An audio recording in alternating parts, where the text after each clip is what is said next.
Everyone, myself Kamni Agarwal. Welcome back to your channel प्यारी chemistry.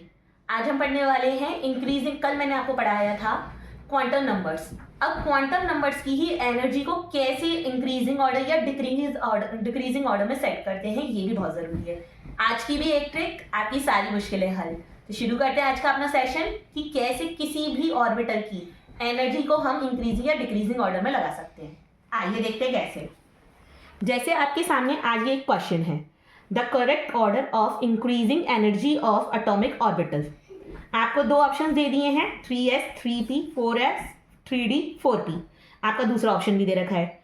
मैंने कल आपको सिखाया था एल की वैल्यू निकालना, क्योंकि यही हमारी सबसे मेन होती है एजिमुथल क्वांटम नंबर जिसको कहते हैं। एल के एस ऑर्बिटल के लिए हमारी वैल्यू होती है 0, पी के लिए होती है 1, डी के लिए होती है 2, एफ के लिए होती है 3। अकॉर्डिंग टू ऑफबाउ, क्योंकि ये रूल हमें एनर्जी का किसने दिया था? ऑफबाउ ने। According to Aufbau rule energy orbitals की हमें अगर निकालनी है तो हमें बस एक छोटा सा फॉर्मूला यूज करना है, n+l।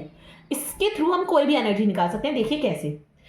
ये आपका है 3s में हमारा n क्या है? कल मैंने आपको बताया था जो ये 3 होता है, जो भी हमारा नंबर होता है वो होता है n, और जो s होता है वो होता है हमारा l। बस यही ध्यान रखना है। शुरू करते हैं। यहाँ हो गया हमारा n3, l हो गया हमारा, s दे रखा है तो s के लिए 0। 3 + 0 कितना आ गया? 3 आ गई हमारी एनर्जी। अब 3p, n यहाँ पे आ गई हमारा 3, l हो गया हमारा, यहाँ पे p दे रखा है तो 1। 3 + 1 अगेन 3। आपका 4s के लिए दे रखा है तो n = 4, s दे रखा है तो s के लिए हमारी l की वैल्यू हो गई 0। 4 + 0 = 4। 3d के लिए n हो गया हमारे यहाँ पे 3। अब d दे रखा है, d के लिए हो गया हमारा 2, तो 3 + 2 हो गया हमारा 5।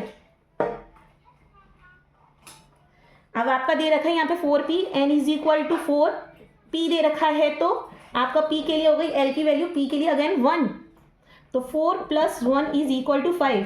अब तो ये बहुत कंफ्यूजन हो गया, यहाँ 3, यहाँ 4, ये भी 4, ये भी 5, ये भी 5। तो हम एनर्जी कैसे निकालें? यही आज की हमारी ट्रिक है कि कैसे। इसको मैं यहाँ रिमूव कर देती हूँ, मैं आपको बताती हूँ क्या। आपको कुछ नहीं याद रखना है, आपको बस इतना याद रखना है, n की वैल्यू हमेशा इंक्रीजिंग होनी चाहिए। n की वैल्यू हमारी हमेशा ग्रेटर देन l होनी चाहिए, और n की ही जो भी वैल्यू, एक n1 की वैल्यू हमारी n2 से इंक्रीज बड़ी होनी चाहिए। वही हमारा आंसर आएगा कैसे। अब देखिए, यहाँ 3 की वैल्यू हमारा अगर हम इंक्रीजिंग ऑर्डर में लगाना है हमें, तो यहाँ पे इंक्रीजिंग नंबर है हमारा 5। अब यहाँ पे 5 भी हमारे कितने दे रखे हैं? 2। तो अब हमें देखना है 4p बड़ा है कि 3d बड़ा है। ऑब्वियसली 4p बड़ा है, तो हमारा पहला आ गया 4p। इसके बाद ये आ गया हमारा इंक्रीजिंग ऑर्डर। इसके बाद दोबारा हमारा 5 दे रखा है 3d, तो ये आ गया 3d। इसके बाद हमारा यहाँ पे फिर से 2 4 दे रखे हैं। कुछ नहीं, हमें सिर्फ n की वैल्यू देखनी है कि n की वैल्यू किसमें बड़ी है। यहाँ दे रखा है 4s, यहाँ दे रखा है 3p। 4 बड़ा होता है 3 से, तो 4s हमारा बड़ा आएगा। इसके बाद हमारा आ गया 3p, क्योंकि इसकी वैल्यू 4 थी, आपको यहाँ लिख देना है 3p। और इसके बाद आपका आ गया 3s।